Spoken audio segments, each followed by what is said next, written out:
Dans cette vidéo, vous allez découvrir le travail de Bruno Réquillart, photographe maître dans la gestion de l'espace. Restez bien jusqu'à la fin, vous verrez à travers des exemples comment c'est possible de revisiter votre travail photographique en faisant dialoguer des images.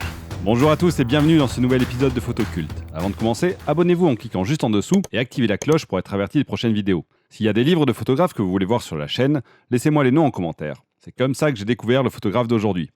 Voici donc le livre Poétique des formes chez Filigrane Éditions, sorti lors de l'exposition rétrospective au Jeu de Paume. Bruno Réquillart est né en 1947. C'est l'un des fondateurs de la photographie française contemporaine. Son parcours débute en 1967 avec des reportages témoignant de l'esprit libertaire de l'époque. L'appareil est pour lui un alibi permettant de voir ce qu'il y avait ailleurs. Après un voyage en autostop pour Avignon, il découvre le festival. Il rencontre Maurice Béjart et se lie d'amitié avec certains danseurs. Il suivra la troupe à Bruxelles et les photographiera pendant 3 ans. Sa photographie se met en place et il développe son langage à base de matière, de forme. Il aime dire que la photographie a cette capacité, ce pouvoir de se situer dans l'espace. Et ses photographies le prouvent. Les cadrages sont rigoureux, la composition est soignée, rien n'est laissé au hasard, mais il sait laisser la place aux aléas des rencontres.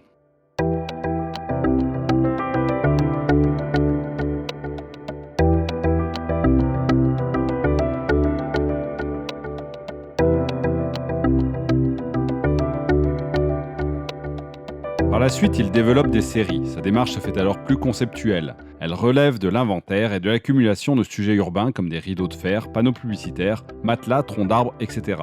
C'est la répétition qui crée l'intérêt.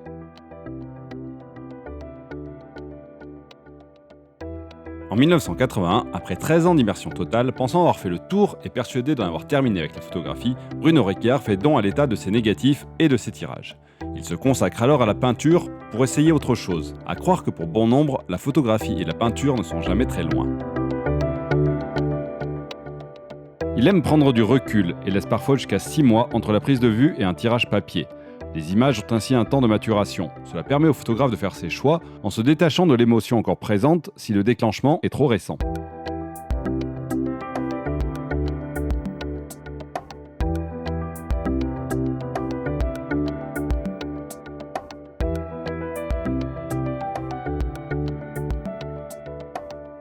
Après une absence de clichés de presque 20 ans, il revient à la photographie avec la découverte du format panoramique, de nouveaux ingrédients dans la potion magique de la créativité.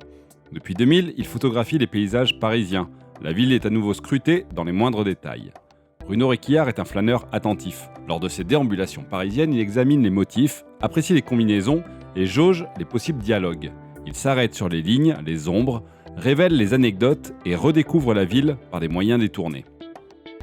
Si ce style de photo vous plaît, je vous conseille de regarder juste après la vidéo sur Reka Metzger, un expérimentateur hors pair. Le lien est dans le coin.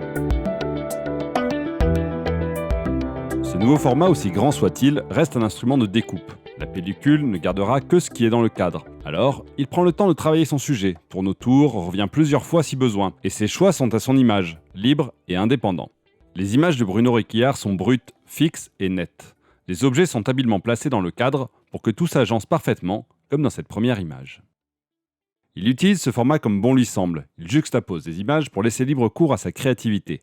Chacune de ces photographies pourrait vivre indépendamment l'une de l'autre, mais le fait de les rassembler met en avant leurs points communs, comme les courbes et les découpages des feuilles, qui font écho au tracé sur le sol. Cela donne du relief et met en valeur l'ensemble. Dans ces triptyques verticaux, qu'il affectionne particulièrement, les images se répondent. Il se souvient de ses cours en école de graphisme. On retrouve des motifs qui se répètent, comme les passages piétons, et qui donnent une dynamique à l'ensemble. Il ne cherche pas à exclure les panneaux urbains, et les poteaux sont une sorte de fil rouge omniprésent. L'assemblage de ces images n'est pas anodin et crée un nouveau paysage harmonieux. Là, ce sont des formes géométriques qui structurent l'image. Carré, triangle, trapèze. On a presque l'impression que les photos sont prises au même moment, au même endroit, que seul le point de vue de l'auteur a changé. Comme si on se retrouvait dans la peau d'un caméléon, avec un champ de vision à 342 degrés, pour être très précis.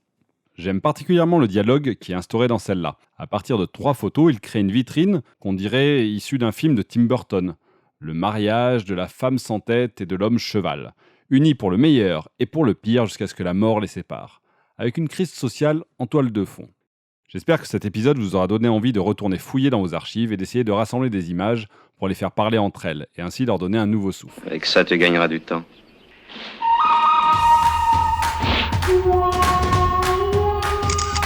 Merci Merci à tous, donnez-moi des noms de photographes et vos avis en commentaire. Abonnez-vous pour ne rien rater de la suite. Et surtout, partagez la culture photo autour de vous. À bientôt.